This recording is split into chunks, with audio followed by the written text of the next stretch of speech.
Nvidia's CEO Jensen Huang just revealed that their AI server orders are starting at 100,000 Blackwell GPUs.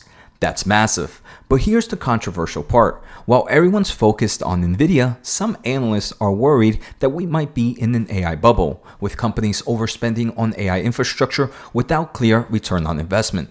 Today, we'll analyze 7 key players in the AI ecosystem to see if this boom is sustainable or if we're headed for trouble. But before we get started, make sure to hit the thumbs up and subscribe button. Check out my special offer at fool.com/Jose. If you want to learn about the semiconductor market, I do have the Q3 earnings ebook covering companies like Nvidia, ASML, AMD, and the list goes on and on. Right now, I have 50% off, no coupon needed. Just check out the link below on the pinned comment. I want to thank the Motley Fool for sponsoring this video, and check out fool.com/Jose for the 10 best stocks to buy now. With that link, you get a promotional offer for their subscription service. Now, let's continue with today's episode. All right, let's start at the foundation, semiconductor manufacturing with TSMC. They dropped a bombshell during their earnings that the demand right now is insane, and it's just the beginning.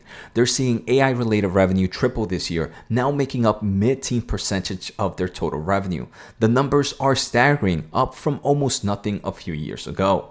But here's what makes TSMC truly special: their advanced packaging capabilities. This is a technique used to put AI chips together, and not something that anyone can just do. Advanced packaging, especially CoWoS, is the bottleneck for AI chips right now, but luckily they're doubling their CoWoS capacity year over year. Unfortunately, it's still not enough to meet demand. They're also investing heavily in new fabs globally, though this comes at a cost. Their gross margins will take around a 2 to 3% hit from overseas expansion. A key challenge TSMC is navigating is geographic diversification. Their Arizona fab is now in engineering wafer production. They're also expanding in Japan, Germany, creating a more resilient but more expensive manufacturing footprint. Now this brings us to the semiconductor equipment companies. We're going to discuss ASML, the company making the machines that make the chips. Recent earnings revealed some concerning trends though. They reduced their 2025 EUV shipment forecast to fewer than 50 units. However, the CEO did emphasize their high NA technology progress. What's fascinating is how ASML is adapting to the AI era. Their machines are critical for manufacturing not just the logic chips, but also the high bandwidth memory that AI systems desperately need. Their gross margin outlook for 2025 is between 51 and 53%, showing strong profitability despite the heavy R&D investments needed for next generation technology. It's important to remember that chip manufacturers need multiple equipments for the vast amounts of steps of chip manufacturing. ASML is just one of those equipments. Other processes might be more constrained and have higher demand for equipment like advanced packaging, which ASML machines are not used for. Now let's talk about Synopsys, whose tools are becoming increasingly crucial as everyone races to develop AI chips.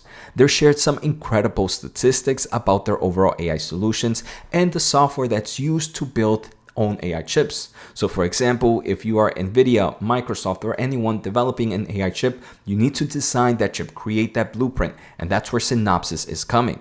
In recent earnings, they mentioned that their analog design tools have displaced competitors in over 30 accounts this year. They continue to improve their software solutions, which is crucial because AI chips design require processing massive amount of data. Their IP business is also booming, growing 32% year over year, driven by high-speed interfaces needed for AI systems. Now let's dive into Nvidia, the company that's become synonymous with AI. Jensen Huang shared a fascinating insight about AI scaling. He mentioned that foundation model pre-training scaling is intact. They now have discovered 2 other ways to scale. One is post-training scaling and inference time scaling. This helps explain why the insane demand for AI chips continue. Companies need massive computing power at every stage of AI development. The numbers are insane. Their data center revenue is $30.8 billion in most recent quarter, up 112% year over year. They mentioned that Nvidia's H200 sales increased to double-digit billions, the fastest product ramp in their history. What's really interesting is their dominance in inference. They are the largest inference platforms in the world. Their new Blackwell platform is seeing staggering demand. While gross margins will initially dip to the low 70s, remember this is a semiconductor company with 70% margins. They do expect to return to the mid-70s when fully ramped. They're also innovating in networking. Their Spectrum X Ethernet saw revenue increase over 3x year over year. Next, this brings us to Dell, the company that uses Nvidia's chips to design their own AI servers. Right now, they're seeing explosive growth in AI server demand. Their orders reached $3.6 billion, up 11% sequentially, but they're not just selling servers. CEO did emphasize that one of the biggest growth opportunities for AI is a complete solution, that they like the profit pool that surrounds AI servers, which include things like power management and distribution, cooling solutions, network switches, network cables, optics, storage, deployment maintenance, professional services, and financial services. Dell's seeing strong enterprise adoption with over 2,000 unique enterprise customers for their AI servers. Now, what's particularly interesting is how they're helping customers modernize their data centers. Companies are consolidating older servers to free up power and space for AI infrastructure. Now we move to cloud computing. Google Cloud is showing impressive momentum, with revenue up 35% to $11.4 billion. What's fascinating is their dual approach to AI acceleration. They use both Nvidia's GPUs and their own TPUs. CEO Sundar mentioned that they are now on the 6th generation of TPUs known as Trillium. They reduced costs by more than 90% for AI queries in 18 months while doubling their model size. What's particularly impressive is their internal AI adoption. They mentioned during the earnings that more than a quarter of all new code at Google is generated by AI, then reviewed and accepted by engineers. Finally, let's look at the software play, and that is ServiceNow, who's a top player in enterprise AI software. Their CEO, Bill, shared impressive stats that Now Assist has 44 customers spending more than $1 million, which is their AI solution. But what's really exciting is their move into agentic AI, autonomous AI agents that work alongside humans. Their software, service, and support revenue is annualizing at $1.5 billion, expected to hit $2 billion by year end. Now let's discuss some critical trends affecting all these players. First is the power infrastructure. This is becoming a major bottleneck.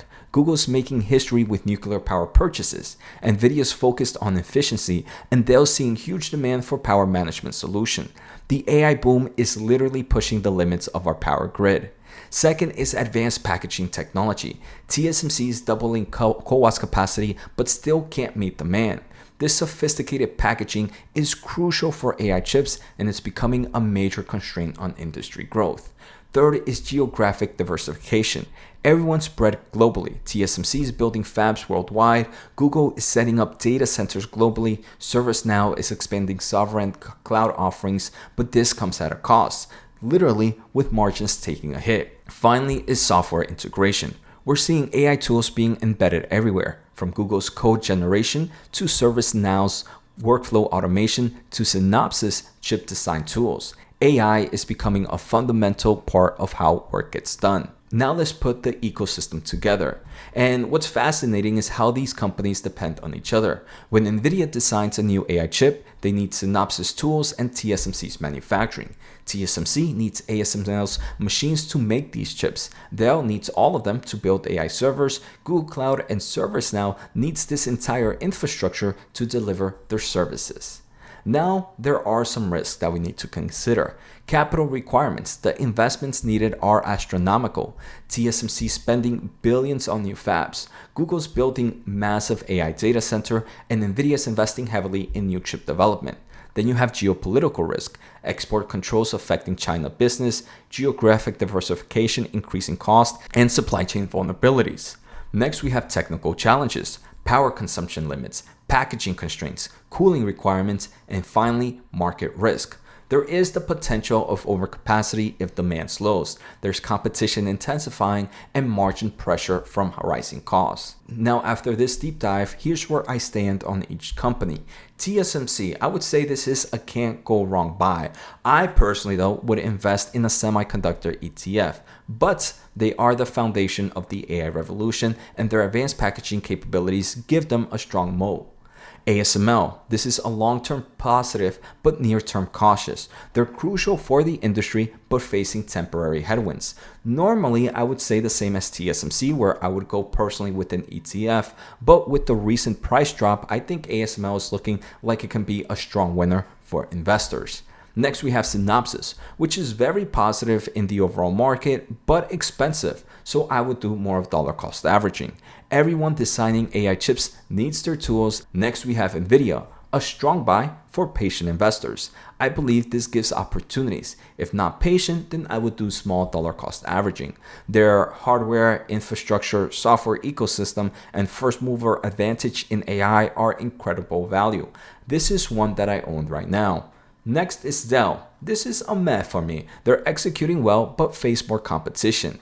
The AI server market is one that normally I wouldn't invest in, and I'm staying my guns with that one. Next we have Google, and for me, I'm very bullish at these prices. I also own this one. They do have strong cloud growth, they are designing their own AI chips, and they have numerous AI solutions. Finally, we have ServiceNow. Expensive, and maybe I would do dollar cost average. They're successfully monetizing AI in enterprise software with strong growth in high value customers. But software can evolve so quickly right now that it could be risky. Now a quick recap. The AI boom appears to be sustainable for 3 reasons. We're seeing real revenue and profits, not just speculations. Enterprise adoption is accelerating and the ecosystem is becoming more robust and interconnected.